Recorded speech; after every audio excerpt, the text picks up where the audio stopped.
allez bien? Peut-être quelques mots pour vous dire.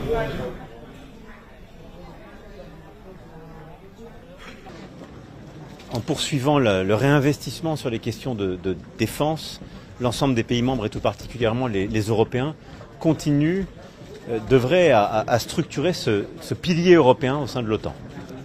C'est ce que nous poussons depuis plusieurs années, avoir une Europe qui dépense davantage, qui prend davantage ses responsabilités pour sa sécurité, qui prend davantage de part du fardeau. C'est à la fois le souhait américain depuis plusieurs années, c'est une nécessité européenne, nous devons le faire pour nous-mêmes et pour être plus indépendants. Tout ça, on le fait. Quand même le rappeler et remettre les choses au milieu de la discussion, parce qu'il y a la menace russe. Je le disais il y a quelques mois à nos compatriotes, nous le vivons depuis plusieurs années, mais au fond, la troisième guerre russe en Europe a acté cette menace.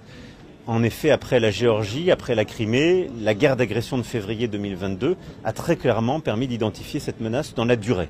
Et c'est ce pourquoi, au fond, nous nous réarmons tous, parce qu'il y a cette menace à nos frontières. Cet effort collectif et le bon résultat qu'on a avec ce communiqué et ce réengagement européen, il a en quelque sorte, et il impose de manière évidente, la paix commerciale. On ne peut pas entre alliés dire il faut dépenser plus, nous dire on va dépenser plus, et au sein de l'OTAN se faire la guerre commerciale. C'est une aberration.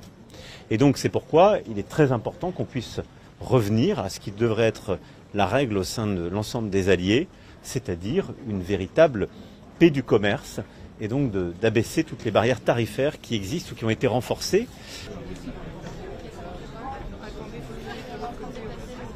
Mon travail, c'est pas de faire l'exégèse de ces propos.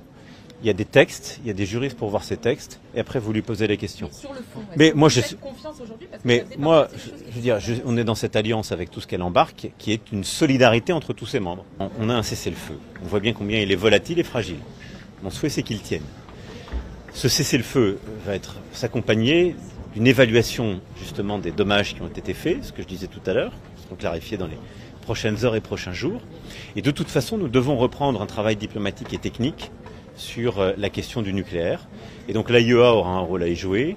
Évidemment, les États-Unis d'Amérique ont pris le contact, et les Iraniens et les Européens y ont leur place. Parce que nous aurons de toute façon, d'ici à quelques semaines, un choix sur ce sujet à faire, c'est de savoir si le JCPOA est encore un cadre ou pas, puisqu'il existe encore, et nous avons des délais qui continuent à courir, mais des choix qui seront à faire à l'été.